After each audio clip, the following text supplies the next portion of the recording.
السلام علیکم۔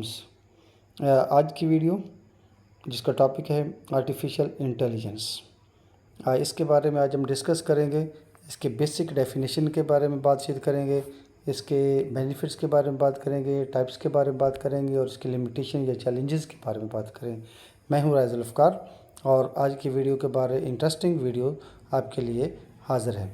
اس میں آپ دیکھتے ہیں کہ آرٹیفیشل انٹیلیجنس کی بیسک ڈیفینیشن یا بیسک کنسیپٹ کی ہم بات کریں تو یہ کیا چیز ہے۔ جیسے اگر ہم اس کی لفظی ترجمہ کریں تو ایک مصنوعی ذہانت کی بات ہم کرتے ہیں۔ تو مصنوعی ذہانت کہاں سے آئے گی؟ کیونکہ انسان کے اندر اللہ تعالیٰ نے ایک انٹیلیجنس رکھ دی ہے آپ کے دماغ کے اندر، اور آپ چیزوں کو لرن کرتے ہیں اور اس کے بعد اس کو انڈرسٹینڈ کرتے ہیں اور اس کے ان کو بعد ریپروڈیوس کرتے ہیں۔ جبکہ یہاں پہ ہم کیا کرتے ہیں، ہم آرٹیفیشلی کمپیوٹر کے اندر وہ ڈیٹا فیڈ کرتے ہیں اور اس کے بعد اس کو کہتے ہیں کہ اس کا رپلائی لیتے ہیں، اس کو کیوری کرتے ہیں، اس کو کہتے ہیں کہ اس کا رپلائی ہمیں دو۔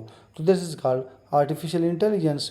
اب کمپیوٹر کا سسٹم جو ہے، اب ڈفرینٹ اس کے اندر ڈفرینٹ ٹیکنیکس یا ڈفرینٹ مشینز یا ڈفرینٹ ٹول یوز ہوئے ہیں، جس کے اندر آپ یوں کہہ سکتے ہیں کہ مشین لرننگ ہے، نیچرل لینگویج پروسیس ہے اور کمپیوٹر ویژن ہے، کمپیوٹر کا سارا اسٹرکچر ہے وہ اس کے اندر انکلوڈ ہے۔ کیونکہ اس کے اندر انسان نے سارے کا سارا جو ڈیٹا اس کے اندر جب فیڈ کیا، ڈفرینٹ قسم کا ڈیٹا فیڈ کیا اور اس کے بعد اب اس کو خود کہتا ہے کہ مجھے یہ رپلائی کرو، اس سے کیوری کرتا ہے۔ تو جب کیوری کرتا ہے تو آگے سے رپلائی ملتا ہے، تو that is called artificial intelligence.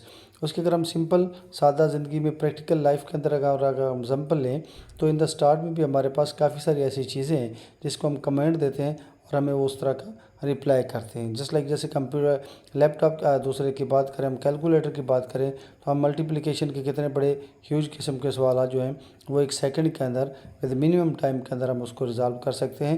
تو یہ بھی ایک آرٹیفیشل، اس کے اندر بھی ہم نے ڈیٹا فیڈ کیا اور اس کے انگیسٹ دیتا ہے۔ اسی طرح جو کمپیوٹر تھا اس کے اندر گوگل کیا اور جتنا ڈیٹا ہم نے اس کے اندر فیڈ کر رکھا ہے اور وہاں سے ہمیں 1 بائی 1 ملتا ہے۔ لیکن یہ اس کی ایک ایڈوانس فارم ہے جس کے اندر اسپیسیفک آپ کو رپلائی ملتا ہے، تو that is called artificial intelligence. اس کے بعد سیکنڈ آتا تھا ٹائپ آف آرٹیفیشل انٹیلیجنس۔ اس میں اگر ہم اس کی کیٹیگرائز کریں تو اس کے اندر 3 ہیں۔ تو یہ number 1 narrow a I, number 2 general A I اور نمبر 3 سپر اے آئی۔ تو نیرو اے آئی کیا کرتا ہے کہ اسپیسیفک ٹاسک جب آپ کرتے ہیں تو اس کو ہم کیا کہتے ہیں، نیرو اے آئی کہتے ہیں۔ اور general A I possesses human like intelligence and can perform an intellectual task that a human can do. تو اگر وہ جنرل قسم کے آپ کرتے ہیں تو اس کو ہم نیرو اے آئی کہتے ہیں۔ اگر ہم کچھ انٹلیکچوئل جس کے اندر یوں کہہ لیں کہ کمپلیکیٹڈ سوالات ہوتے ہیں اور ان کے آپ کو رپلائی ملتے ہیں، جیسے انسان آپ کو رپلائی کرتا ہے، تو that is called general A I. اور super intelligent A I still all, یہ دس از ہائپوتھیٹیکل، یہ ابھی مفروضہ ہے اور یہ اسٹل ابھی جب یہ انسان کے ذہانت کو آگے کراس مار جائے گا تو اس کو ہم کہتے ہیں سپر انٹیلیجنٹ اے آئی۔ لیکن یہ کب آتا ہے؟ That is still not in existence, this is hypothetically. اب اس کے بعد اگر ہم بات کرتے ہیں اس کے بینیفٹس کی بات کرتے ہیں تو بینیفٹس اس کے بہت زیادہ ہیں اور اس کو ہم نے ابھی یوز کرنا ہے اور یوز کرنے کے بعد ہم نے پریکٹیکل لائف کے اندر لے کے آنا ہے۔ تو آج کل جیسے دیکھ رہے ہیں ہم کہ اس کا دور ہے آرٹیفیشل انٹیلیجنس کا، ہر بندے کے پاس آرٹیفیشل انٹیلیجنس کی اویئرنیس جو ہے وہ پہنچ رہی ہے۔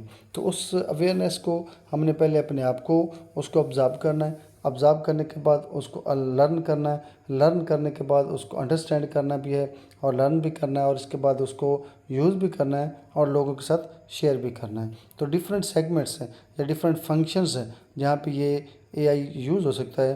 اس کے اندر آٹومیشن ہے، ڈیٹا انالیسز ہے، پرسنلائزیشن ہے اور اس کے بعد ہیلتھ کیئر ہے، ایجوکیشن ہے۔ تو بے شمار ایسے آپ کو یوں کہہ لیں کہ ڈپارٹمنٹ ہیں، یوں کہہ لیں کہ اس کے فنکشنز ہیں جہاں پہ ہم آرٹیفیشل اے آئی کو ہم یوز کر سکتے ہیں۔ جیسے کہ اگر ہم آٹومیشن کی بات کریں تو ایسے ٹاسک جو بار بار ہم ریپیٹ ٹاسک کرتے ہیں تو وہ ہمیں اگر اس کے اوپر ہم ان کا ایک آن لائن الگوریتم لگا دیں تو وہ ٹاسک آٹومیٹک ہوتا بھی رہے گا اور وہاں پہ ہماری ٹائم سیونگ بھی ہوگی۔ اسی طرح ڈیٹا انالیسز کی بات ہم جب کرتے ہیں تو ڈیٹا انالیسز کے اندر آپ کو ڈفرینٹ قسم کا جو ڈیٹا آپ کو دے دیا جائے گا تو اس کے آپ ٹرینڈ شو کر سکتے ہیں، فیوچر فور کاسٹنگ آپ شو کر سکتے ہیں اور اس کی آپ جنریشن، آپ کی سیل، آپ کی ڈفرینٹ قسم کا جو